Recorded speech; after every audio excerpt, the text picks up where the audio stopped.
বন্ধুরা, welcome to আরকে sports. আশা করি তোমরা সবাই সুস্থ ও ভালো আছো। আজকের এই ভিডিওতে দুটি গুরুত্বপূর্ণ বিষয় শেয়ার করার রয়েছে। প্রথম যে বিষয়টা শেয়ার করব, একটা ট্রান্সফার রিলেটেড আপডেট।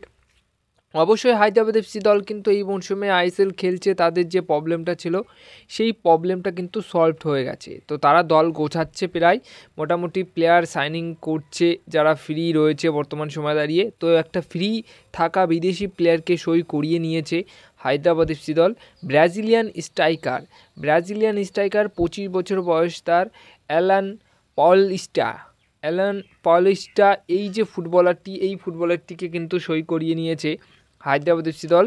এই ফুটবলারটিকে তোমরা এবার খেলতে দেখতে পারবে আইএসএলে হায়দ্রাবাদ এফসি দলের জার্সি গায়ে। এবার সবশেষে তোমাদের করা একটা গুরুত্বপূর্ণ প্রশ্নের উত্তর দেব। সেটা হচ্ছে আগামী 18 তারিখ মোহনবাগান দলের এএফসি চ্যাম্পিয়ন্স 2-তে প্রথম ম্যাচ রয়েছে, মানে এএফসি চ্যাম্পিয়ন্স লিগ 2 এর প্রথম ম্যাচ। এই প্রথম ম্যাচ রাফসান দলের এগেনস্টে খেলতে চলেছে ঠিক সন্ধ্যা 7:30টার সময় সল্টলেক স্টেডিয়ামে। তো এই ম্যাচটা তোমরা লাইভ কিভাবে দেখতে পারবে? তো প্রথমেই বলে দিই যে এই ম্যাচটা কিন্তু লাইভ টিভিতে তোমরা দেখতে পারবে না। হ্যাঁ, লাইভ শুধুমাত্র মোবাইলে দেখতে পারবে।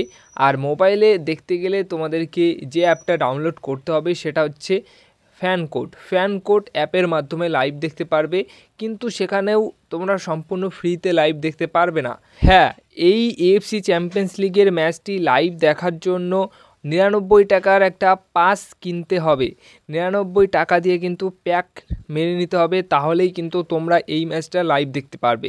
মূলত একটা কথাই বলবো যে এই ম্যাচটা দেখতে গেলে 99 টাকা দরকার, কিন্তু 99 টাকা মানে তোমাদের অবশ্যই আমি ফ্রিতে লাইভ দেখার ব্যবস্থা তো দিয়েই থাকি। তো এই ম্যাচের জন্য ফ্রিতে লাইভ দেখার ব্যবস্থাটা অবশ্যই তোমাদেরকে করে দেব, সেটা ম্যাচের দিন তোমরা পেয়ে যাবে।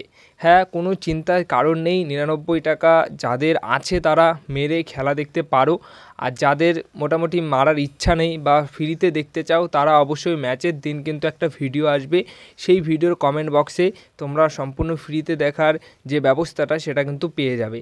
আর এর আগেও সম্পূর্ণ ফ্রিতে লাইভ দেখার যে ব্যবস্থাগুলো সেগুলো তো দিয়েছি যখন ম্যাচ ছিল, তোমরা অনেকেই খেয়াল করেছো।